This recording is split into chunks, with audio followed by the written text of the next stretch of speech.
Assalamualaikum guys. Minyak dia saya letak lebih kurang banyak ni lah untuk telur ni. Minyak dia ni dah lama juga saya panaskan tadi. Bismillah.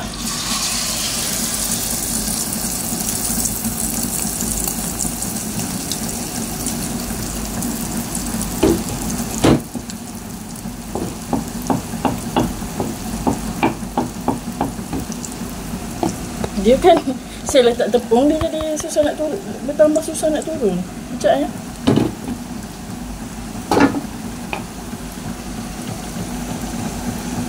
Nampak macam tak tebal kan, nanti dia akan jadi tebal ni. Tapi biar dia masak dulu. Tapi sederhana je, slow. Ada ni, kulit termasuk sikit saya nak buang. Sebab tak boleh guys makan apa? Kulit bahaya.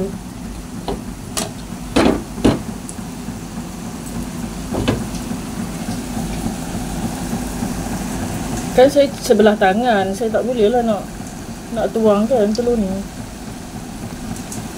Tapi kalau dua belah tangan senang nak kikis.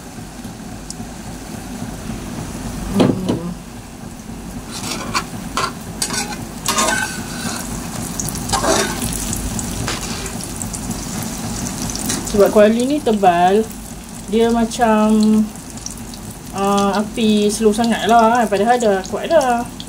Kuali tebal.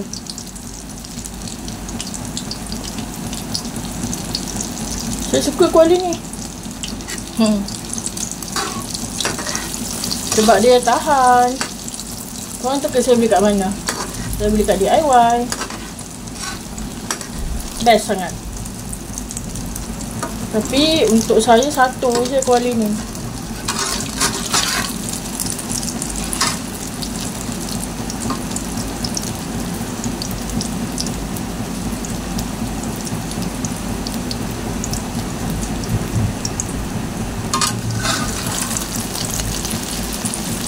Bawah dia dah garing guys.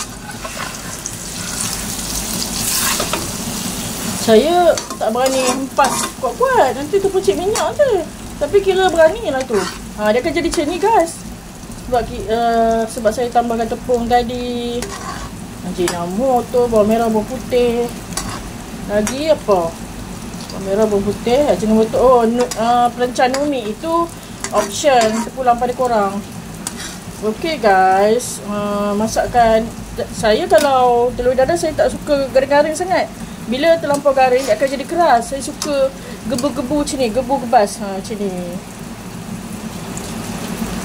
Kalau macam ayam masak cili pun saya tak suka yang garing-garing tu. Garing sangat tu. Saya suka sikit-sikit je garing. Dia kembang guys. Wow guys.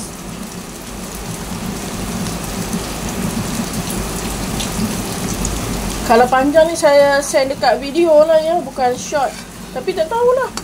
Saya sebab saya mesti nak fullnya video sampai dia masak kan, saya nak show.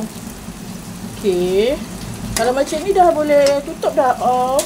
Lepas tu letak tepi dulu. Okey, nanti letak dalam pinggan. Okey guys. Cukup makan guys dengan sambal kicap tomato sahaja. Hari ni syukur selalu. Okey.